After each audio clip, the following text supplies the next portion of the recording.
Welcome to Veer info. लेकर आ गया हूं मैं आप सभी के लिए टू व्हील ऑपरेटर के लिए ट्रेड का मॉडल पेपर। जी हाँ, ये ट्रेड का मॉडल पेपर का अभी दूसरा सेट चल रहा है, दूसरे का पार्ट भी है जिसमें हम लोग 30 क्वेश्चन ट्रेड से डिस्कस करेंगे। इसका पार्ट ए वाला पोर्शन भी मैं कंप्लीट करवा चुका हूं। जिन्होंने नहीं देखा जाकर चैनल पर अपलोड है, देख लें, या वीडियो को डिस्क्रिप्शन में लिंक मिल जाएगी। ये जो आज का वीडियो 30 नंबर का ये जो कंप्लीट हो जाएगा तो आपके 2 मॉडल पेपर कंप्लीट हो जाएंगे। ठीक है, यानी 4 वीडियो में 2 मॉडल पेपर हैं। एक मॉडल पेपर मैं 2 पार्ट में बनाता हूँ, पार्ट ए और पार्ट बी। ठीक है, पार्ट ए और पार्ट बी सबका मिल जाएगा। तो 30-30 क्वेश्चन होते हैं। चूँकि वीडियो थोड़ा लंबा हो जाता है और ये ट्रेड का मॉडल पेपर जो है वो काफ़ी इंपॉर्टेंट है आप सभी के लिए। तो जल्दी जल्दी आप सभी लोग लाइव आ जाएं और वीडियो स्टार्ट करते हैं। काफ़ी इंपॉर्टेंट क्वेश्चन है यहाँ पे। ज़्यादातर फीटर मशीनिस्ट टर्नर इस वाले में मिलेंगे। इससे पहले जो करवाए हैं उसमें इलेक्ट्रीशियंस के ज़्यादा क्वेश्चन थे। तो चलिए वीडियो स्टार्ट करते हैं। तो ज़्यादा से ज़्यादा लोग आ जाएं और वीडियो को यार लाइक वाइक कर दें जल्दी से। ठीक है, चलिए यहाँ पर देख सकते हैं 91 जो क्वेश्चन है। 91 ये क्वेश्चन पे ना जाएं, ये 30 के बाद 31 नंबर का क्वेश्चन है। निम्नलिखित में से कौन सी धातु की यांत्रिक विशेषता नहीं है। ठीक है, तो यहाँ पे कौन सी धातु की यांत्रिक विशेषता नहीं है वो आपको बताना है। कमेंट करते रहें, बिल्कुल कमेंट आने भी शुरू हो गए हैं। तो यहाँ पे जो इसका आंसर हो जाएगा ऑप्शन नंबर बी करेक्ट हो जाएगा, बिल्कुल, संचार रोधन। ठीक है, तो संचारण रोधन जो है इसका करेक्ट आंसर हो जाएगा। अगले क्वेश्चन की ओर चलते हैं। देखिए, वैसे आपको थोड़ा बहुत बता दूं, इसमें यांत्रिक विशेषता क्या होती है सबसे पहले तो आपको पता होना चाहिए। देखिए, मशीन द्वारा जब धातु पर किसी कटिंग क्रिया के से जिन गुणों का मतलब आभास हो तो उसे क्या कहते हैं, यांत्रिक गुण कहलाते हैं। जैसे धातुओं की कठोरता या मुलायम होना, इस तरह ये सब हमारे क्या हैं, धातु के यांत्रिक गुण के अंतर्गत आते हैं। ठीक है, बहुत सारी ऐसी चीज़ें हैं जैसे कठोरता, लचीलापन, चिमड़ता, मैलिबिलिटी। तो ये सारे हमारे क्या हैं, यांत्रिक गुण हैं जो कि धातुओं में पाए जाते हैं। अगला है प्रश्न, इसका आंसर करें आप लोग। कठोरता पदार्थ का वह गुण है जिससे क्या होता है। ऑप्शन नंबर ए, उसे तार के रूप में बदला जाता है, या फिर हथौड़े या बेलन द्वारा पतली शीट में बदला जाता है, या दूसरी धातु को काटा जाता है, या स्थायी मरोड़ द्वारा तोड़ा जाता है। तो इसका राइट आंसर हो जाएगा 92 का ऑप्शन नंबर सी करेक्ट हो जाएगा। दूसरी धातु को काटा जाता है, इसी को कठोरता कहते हैं।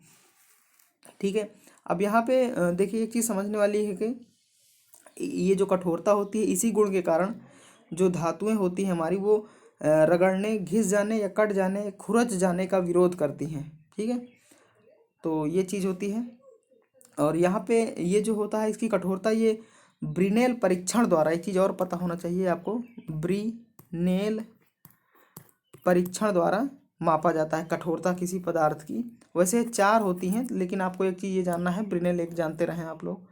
तो यहाँ पे अगला प्रश्न है 93 नंबर का, मध्यम कार्बन इस्पात में कार्बन की मात्रा का सही विकल्प चुनिए। तो मीडियम कार्बन स्टील में कितना होता है कार्बन, ये आपको बताना है। तो 93 का जो भी करेक्ट आंसर है आप कमेंट करें। बिल्कुल करेक्ट आंसर एक ऑप्शन करेक्ट हो जाएगा, 0.3 से 0.75। देखिए, वीडियो पसंद आए तो प्लीज़, आप चैनल पर नए हैं तो वीडियो को लाइक करें, और चैनल को यार सब्सक्राइब नहीं किया तो चैनल को सब्सक्राइब कर लें, और ये बगल में बेल का आइकन है उसको भी ज़रूर प्रेस कर दें, जिससे आने वाली वीडियोज़ आपको तुरंत मिल जाएँ। ठीक है, तो चलते हैं यहाँ पे। इसका राइट आंसर ये हो जाएगा 94 का आंसर करें। निम्न में से कौन सा तांबे का एक अयस्क है। तो आपको बताना है तांबे का कौन सा अयस्क है। तो इसका करेक्ट आंसर क्या हो जाएगा, बिल्कुल सही, ऑप्शन नंबर सी करेक्ट हो जाएगा, पायराइट। अगला क्वेश्चन है क्वेश्चन नंबर 94 का, गन मेटल में निम्न धातु मौजूद होता है। तो क्या होता है गन मेटल में। देखिए, ये ट्यूबवेल ऑपरेटर के लिए काफ़ी इंपॉर्टेंट है, इसलिए इस वीडियो को ज़रूर पूरा देखें, मिस बिल्कुल ना करें। तो और भी वीडियो को यार थोड़ा शेयर कर दें, और भी लोग आ जाएं, जिससे कि थोड़ा और उन लोगों को भी फ़ायदा हो जाए। तो यहाँ पे इसका जो राइट आंसर हो जाएगा क्या होगा, बिल्कुल करेक्ट आंसर 95 का ऑप्शन नंबर ए करेक्ट हो जाएगा, तांबा, टिन और जस्ता। ठीक है, गन मेटल तांबा, टिन और जस्ता को मिलाकर बनता है। अच्छा, इससे बनता क्या क्या है, इससे बियरिंग वगैरह बनाई जाती हैं, जो हमारे बुश होते हैं, ग्लैंड, वाल्व, वाशर, फिटिंग, ये सारी चीज़ें हैं। ठीक है, तो बॉयलर, फिटिंग वगैरह ये सब बनाए जाते हैं। और ये जो हमारा गन मेटल है, नाम ही इसका इसलिए गन मेटल पड़ा क्योंकि बहुत पहले इस धातु का प्रयोग तोप वगैरह भी बनाने के काम आता था। वैसे नाम का रीजन यहाँ से गन मेटल निकला। ठीक है, तो ये भी चीज़ आप याद रखें थोड़ा सा, कि इससे बहुत पहले तोपें वगैरह बनाने के काम में लिया जाता था। अगला प्रश्न है 96 का आंसर कर रहे हैं। यहाँ पे निम्न मिश्र धातुओं में से किसमें तांबे की मात्रा अधिकतम है? तो इसमें किसमें तांबे की मात्रा सबसे अधिक पाई जाएगी? 96 का हो जाएगा ऑप्शन नंबर बी करेक्ट, बिल्कुल सही आंसर कांसा में। देखिए कांसा में होता क्या है, 75 से 95%, 95% तक हमारा तांबा होता है, ठीक है। और पीतल में क्या होता है, पीतल में जो है करीब 68 से 71% तक होता है, ठीक है। तो ये पता होना चाहिए, और यहाँ पे ये चीज़ होता है, ठीक है। और यहाँ पे कांसा में क्या होता है कि 75 से 95 तक तांबा तथा इसमें 5 से 25% तक हमारा टिन होता है। ये भी आपको पता होना चाहिए, कांसा कोई एक चीज़ से नहीं बनता, तो टिन भी होता है ना, आपको पता होगा कि तांबा और टिन की वजह से ये बनता है। तो 5 से 25% तक हमारा ये इसमें टिन होता है, और तांबा जो है 75 से 95% तक होता है, ठीक है। अब यहाँ सिल्वर है, जैसे सिल्वर जर्मन सिल्वर है, ठीक है। तो जर्मन सिल्वर में क्या होता है, तांबा 60% होता है, ये भी आपको पता होना चाहिए। यहाँ पे गन मेटल भी दिया हुआ है, तो गन मेटल में कितना होता है, तो गन मेटल में 88% हमारा क्या होता है, तांबा होता है, ठीक है। गन मेटल में 88% तांबा होता है, बाकी 10% इसमें करीब टिन होता है, कितना 10% टिन होता है, और 2% जिंक होता है। गन मेटल में इतना चीज़ होता है, ये आप ध्यान रखें। अगला क्वेश्चन है यहाँ पे 97 नंबर का, हाई स्पीड स्टील की अधिकतम कठोरता प्राप्त होती है। तो हाई स्पीड स्टील की अधिकतम कठोरता कब प्राप्त होती है? 97 का ऑप्शन नंबर क्या हो जाएगा, सी करेक्ट हो जाएगा, बिल्कुल सही, उच्च तापमान पर टेम्परिंग द्वारा। कमेंट आप लोग करते रहें यार, इससे आपको चीज़ें याद हो जाएंगी, इसलिए कमेंट जरूर करें, ठीक है। कमेंट करना बिल्कुल ना भूलें। यहाँ पे देख सकते हैं अगला प्रश्न है, ढलवा लोहे का गुण क्या होता है? ढलवा लोहे का गुण होता है हमारा 98 का हो जाएगा, ऑप्शन नंबर बी करेक्ट है, अत्यंत भंगुर होता है, ठीक है। ढलवा लोहे अत्यंत भंगुर होता है, ये चीज़ आप याद रखें, इसी कारण से गिरने वगैरह से टूट भी सकता है, ठीक है। 99 नंबर पे चलते हैं, यहाँ इसका आंसर क्या हो जाएगा, आप लोग कमेंट करें। अघातवर्ध ढलवा लोहा को किसके लिए वरीयता दी जाती है? तो 99 का हो जाएगा option number D, pipe fitting जैसे कि एल्बो टी यूनियन वगैरह के लिए, ठीक है। तो ये चीज़ भी आप ध्यान रखें। आघातवर्ध ढलवा लोहा को पाइप फिटिंग जैसे एल्बो टी यूनियन वगैरह के लिए यूज किया जाता है। अगला है प्रश्न 100 नंबर, इसका आंसर क्या होगा, इस्पात निम्नलिखित में से किसकी मिश्र धातु है? तो इसका क्या आंसर हो जाएगा, ऑप्शन नंबर बिल्कुल सही करेक्ट हो जाएगा, लोहा एवं कार्बन हो जाएगा, ठीक है। यहाँ से लोहा और कार्बन हो जाएगा। और यहाँ पे अगले क्वेश्चन की ओर चलते हैं। अगला क्वेश्चन है यहाँ पे, धातु काटने की छेनी निम्नलिखित में से किसकी बनी होती है? तो 101 नंबर का जो भी करेक्ट आंसर है आंसर करें। 101 नंबर का हो जाएगा ऑप्शन नंबर बिल्कुल सही, ऑप्शन नंबर डी करेक्ट हो जाएगा, अधिकार्बन इस्पात, ठीक है। तो हाई कार्बन स्टील में कार्बन की मात्रा जो होती है ये भी आपको बता दें। यहाँ पे जैसे दिया है उच्च गति इस्पात, इसमें कार्बन की मात्रा कितनी होती है, कभी कोई ये भी पूछ लेता है। तो 0.75 से 1.5% तक, ये भी आपको पता होना चाहिए, ठीक है। अगले क्वेश्चन की ओर चलते हैं। अगला है क्वेश्चन 102 नंबर का, इस्पात की कठोरनीयता को मापने के लिए इनमें से किसका प्रयोग किया जाता है? कमेंट करें आप लोग जो भी इसका करेक्ट आंसर होगा। 102 का हो जाएगा option number B, जोमिनी and someone परीक्षण, ठीक है। जोमिनी एंड समन परीक्षण का यूज किया जाता है। क्वेश्चन नंबर 103 है, मीट्रिक वर्नियर माइक्रोमीटर की शुद्धता साधारण मीट्रिक माइक्रोमीटर से कितने गुना ज़्यादा होती है? देखिए मीट्रिक वर्नियर माइक्रोमीटर से मीट्रिक माइक्रोमीटर का 10 गुना ज़्यादा होती है, बिल्कुल सही जवाब आप लोग दे रहे हैं, ठीक है। तो यहाँ से ये क्वेश्चन क्लियर होता है। अगला क्वेश्चन है 104 नंबर, वर्नियर माइक्रोमीटर द्वारा कम से कम कितनी माप ली जाती है? इसका आंसर आप लोग करें, ठीक है, बिल्कुल सही जवाब। और यहाँ पे 104 का हो जाएगा ऑप्शन नंबर ए करेक्ट हो जाएगा, 0.001 मिलीमीटर, ठीक है। तो ये भी आप ध्यान रखें। अब देखिए अगला क्वेश्चन है यहाँ पे 105 नंबर, वर्नियर वेवल कोण मापक की न्यूनतम माप, वर्नियर वेवल कोण मापक की न्यूनतम माप कितनी होगी? तो 105 नंबर का क्या होगा, बिल्कुल correct answer option number C correct हो जाएगा, 5 मिनट, ठीक है, 5 मिनट हो जाएगा। अगले क्वेश्चन की ओर चलते हैं। अगला है 106 नंबर का, निम्नलिखित में से कौन सी राशि सदिश नहीं है? तो इसमें से कौन सी सदिश राशि नहीं है? ऑप्शन नंबर क्या हो जाएगा? बिल्कुल करेक्ट आंसर 106 नंबर का हो जाएगा ऑप्शन नंबर डी आयतन। देखिए ये वेग हमारा राशि सदिश राशि है, विस्थापन सदिश राशि है, बल हमारा क्या है? सदिश राशि है, ठीक है। लेकिन आयतन क्या है? ये हमारा सदिश राशि नहीं है। अगला प्रश्न है 107 नंबर का, अपेक्षित घनत्व की इकाई क्या है? ठीक है, की इकाई क्या है? कौन सा करेक्ट आंसर हो जाएगा? तो 107 नंबर का हो जाएगा ऑप्शन नंबर डी करेक्ट हो जाएगा। इसकी कोई इकाई नहीं होती, ठीक है। अगला है प्रश्न 108 नंबर का, एक माइक्रोन में कितने एंगस्ट्रॉम होते हैं? तो ये बताना है आपको, एक माइक्रोन में कितने एंगस्ट्रॉम होते हैं। 108 नंबर का हो जाएगा ऑप्शन नंबर ए 10⁴ एंगस्ट्रॉम, ठीक है। अगला प्रश्न,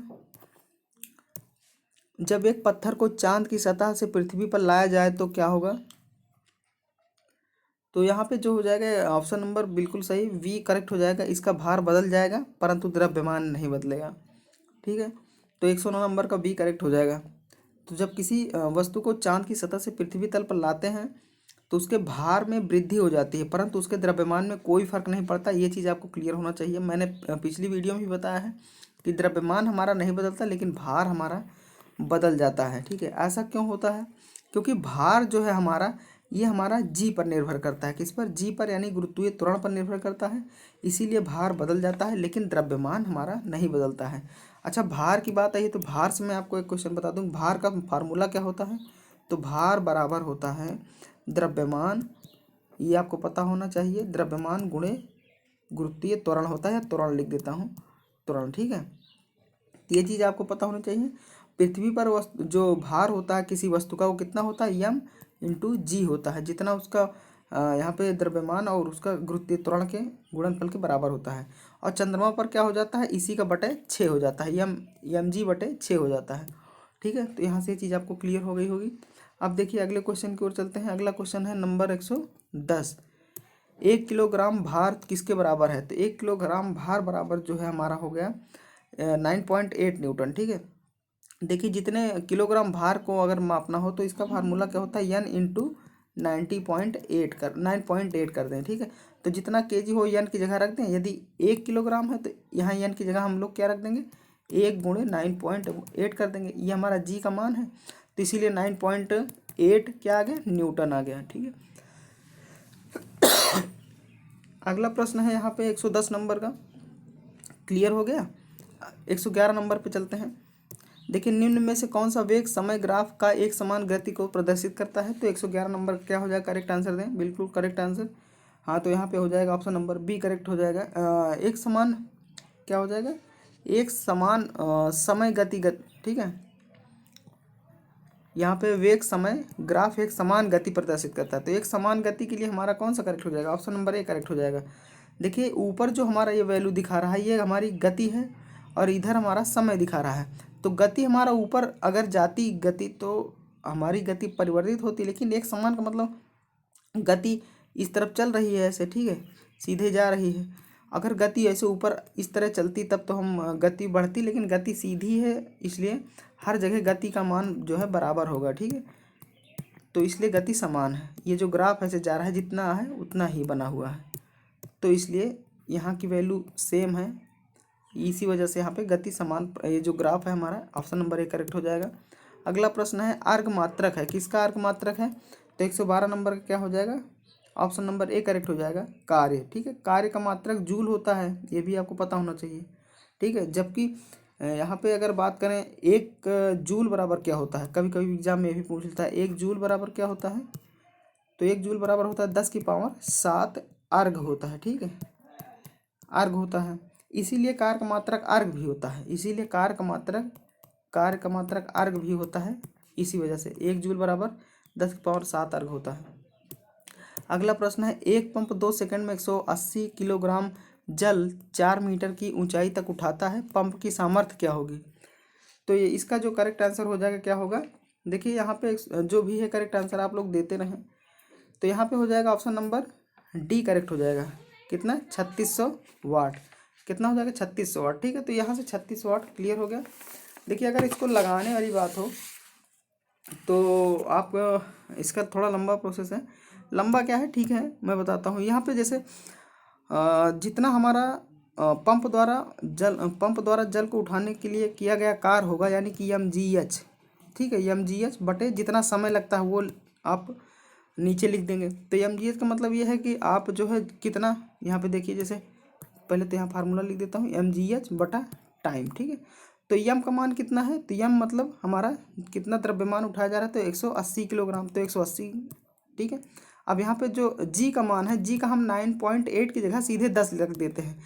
10 लिखेंगे तो इसलिए क्योंकि थोड़ा कैलकुलेशन में समस्या नहीं आएगी, क्योंकि 9.8 होता है तो 0.2 का फर्क पड़ता है नहीं, ये समझिए 10 ही है, तो इसको 10 मान लेते हैं, तो 10 लिख दिए। अब यहाँ पे एच कितना है, कितने ऊंचाई तक ऊपर उठाता है, तो 4 मीटर है, तो यहाँ पे 4 लिख देंगे। ठीक है, mgh बटे टी से लग जाएगा, बटे टी कितना है, समय कितना है, ठीक है, तो यहाँ पे एक पंप 2 सेकंड में है, तो यहाँ पे क्या है 2 सेकंड है, सेकंड यहाँ पे 2 लिखा है। ठीक है, जो हमारा समय दिया गया है 2 सेकंड है। तो अब इसको जब सॉल्व करेंगे तो आपका कितना आ जाएगा, 3600 वाट आ जाएगा, 3600 वाट आप। ठीक है, तो क्लियर सॉल्व कर लीजिएगा, यहाँ पे इस तरह से आ जाएगा। अगला प्रश्न है 114 नंबर। 114 नंबर है, एक गोली को 196 मीटर प्रति सेकंड के वेग से सीधे ऊपर की ओर दागा जाता है, बंदूक की गोली कितनी अधिकतम ऊंचाई तक पहुंचेगी, ये आपको बताना है। जी का मान 9.8 मीटर प्रति सेकंड स्क्वायर दिया गया है। आप सभी को पता होगा एक फार्मूला होता है, ठीक है, गति का नियम कह सकते हैं। यहाँ पे गति का नियम क्या है, वी स्क्वायर बराबर यू स्क्वायर प्लस 2gh। ठीक है, तो इस तरह आप इसको लगा सकते हैं इसी फार्मूले से। अब यहाँ पे यू मतलब क्या हुआ, यहाँ पे अंतिम वेग है कितना दिया हुआ है 196, आप देख सकते हैं, तो 196 का आप स्क्वायर कर देंगे 196 इस फार्मूले से, 196 का स्क्वायर इक्वल टू कर देंगे यहाँ पे वी स्क्वायर हमारा जो है यहाँ पे प्रारंभिक वेग 0 है। ठीक है, और प्लस यहाँ पे 2 लिख देंगे, जी का मान जितना है 9.8 लिख देंगे, और यहाँ पे ऊंचाई हम निकाल लेंगे। ठीक है, तो इस तरह से इसका आंसर आ जाएगा, आप लोग निकाल के लगा लीजिएगा 1960 क्या हो जाएगा मीटर। ठीक है, इतनी ऊंचाई इसकी हो जाएगी, एच बराबर निकल कर आएगा। तो ये आप अपने से लगा लीजिएगा, ये फार्मूला मैंने बता दिया है। 114 नंबर का ऑप्शन नंबर ए करेक्ट हो जाएगा। अगला है प्रश्न 115 नंबर। 115 नंबर का कौन सा आंसर करेक्ट हो जाएगा, देखिए ग्राफ दिखाया गया है, ग्राफ के अनुसार आपको बताना है कि कण का त्वरण कितना होगा। तो कण का त्वरण जो हो जाएगा ऑप्शन नंबर ए करेक्ट हो जाएगा। ठीक है, √3 - 1 बटे 2 मीटर प्रति सेकंड स्क्वायर। ठीक है, अगला प्रश्न चलते हैं 116 नंबर का। आप लोग कमेंट करें, बुरादे से ढकी हुई बर्फ जल्दी क्यों नहीं पिघलती है। बिल्कुल सही जवाब आप दे रहे हैं, तो यहाँ से हो जाएगा आंसर नंबर हो जाएगा सी, बुरादा ऊष्मा का कुचालक होता है। ठीक है, इसीलिए जो है बुरादा हमारा ऊष्मा का कुचालक होता है, इसलिए बर्फ नहीं पिघलती है। 117 नंबर देखिए, परम शून्य ताप होता है, कितना होता है, तो परम शून्य ताप जो होता है, बिल्कुल सही जवाब दे रहे हैं, कमेंट करते रहें यार आप लोग। बिल्कुल ऑप्शन नंबर बी करेक्ट हो जाएगा, 0 केल्विन। ठीक है, तो यहाँ पे वस्तु का ताप जो है या तो फिर 0 केल्विन होगा, या कितना हो जाएगा -273 होता, तो वो क्लियर हो जाता डिग्री सेल्सियस में। ठीक है, तो ये भी आपका क्लियर होना चाहिए, जिसे हम क्या कहते हैं, परम शून्य ताप कहते हैं, 0 केल्विन या -273 डिग्री सेल्सियस। अगला प्रश्न है 120 नंबर का, दो वस्तुओं के ताप में 25 डिग्री सेल्सियस का अंतर है, यह अंतर फारेनहाइट पैमाने पर क्या होगा।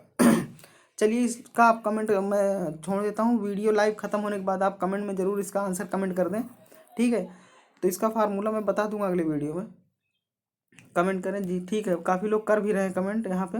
अगला प्रश्न देखते हैं, 50 ग्राम ठोस पदार्थ को 5 कैलोरी प्रति कैलोरी प्रति सेकेंड की ऊष्मा दर से प्रदान की जाती है, तथा प्रति मिनट तापमान 11 डिग्री सेल्सियस बढ़ जाता है। ठोस पदार्थ की विशिष्ट ऊष्मा कैलोरी प्रति ग्राम में कितनी होगी। ठीक है, तो इसका बताना है यहाँ पे, करेक्ट आंसर क्या होने वाला है, तो 119 का क्या हो जाएगा, ऑप्शन नंबर ए करेक्ट हो जाएगा, 0.545। ठीक है, अगला प्रश्न देखते हैं क्वेश्चन नंबर 120 है यहाँ पे, पिंड ए 5 किलोग्राम, पिंड बी 10 किलोग्राम पर यदि 5 न्यूटन बल लगता है तो उसके फलस्वरूप पिंड बी द्वारा पिंड ए पर लगने वाली प्रतिक्रिया का परिणाम कितना होगा। तो 120 का कितना हो जाएगा, ऑप्शन नंबर सी करेक्ट हो जाएगा, 5 न्यूटन। ठीक है, तो यहाँ पे इस तरह से आपके 2 प्रैक्टिस सेट खत्म हो चुके हैं।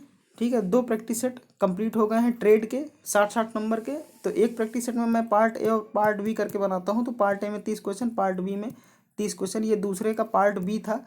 तो यहाँ से 2 प्रैक्टिस सेट कंप्लीट हो जाते हैं। आपको फिर से शाम को मिल जाएंगी 2 वीडियो, जिसमें 2 वीडियो आपको शाम को कंफर्म मिल जाएंगी आज, और जिनमें 8 बजे एक वीडियो मिल जाएगी, फिर आपको एक 10 बजे मिल जाएगी। तो आप दोनों वीडियो ज़रूर देख लें, जिससे आपका एक मॉडल पेपर और ख़त्म हो जाएगा। देखिए, मॉडल पेपर लगाना आपके लिए बहुत ज़रूरी है, क्योंकि मॉडल पेपर से आपको चीज़ें पता चलती है, कहाँ आप छूट रहे हैं, कहाँ आपको और पढ़ना है। ये मॉडल पेपर पक्का आपको नौकरी दिला सकती है, इसलिए इस तरह आप ज़रूर लगाते रहें, देखते रहें वीडियोस। ठीक है, और चैनल को यार सब्सक्राइब नहीं किया तो सब्सक्राइब जरूर करके जाइएगा। ठीक है, जिससे आने वाली वीडियोस के नोटिफिकेशन वगैरह आपको मिलते रहें, और बगल में बेल आइकन भी दबा दीजिएगा। ठीक है, और अब यदि आप चैनल पर नए हैं तो फिर बिल्कुल सब्सक्राइब कीजिए, और वीडियो को लाइक करना ना भूलें। और आपने चैनल सब्सक्राइब किया तो आपका बहुत बहुत धन्यवाद। मिलते हैं अगले वीडियो में। Thanks for watching.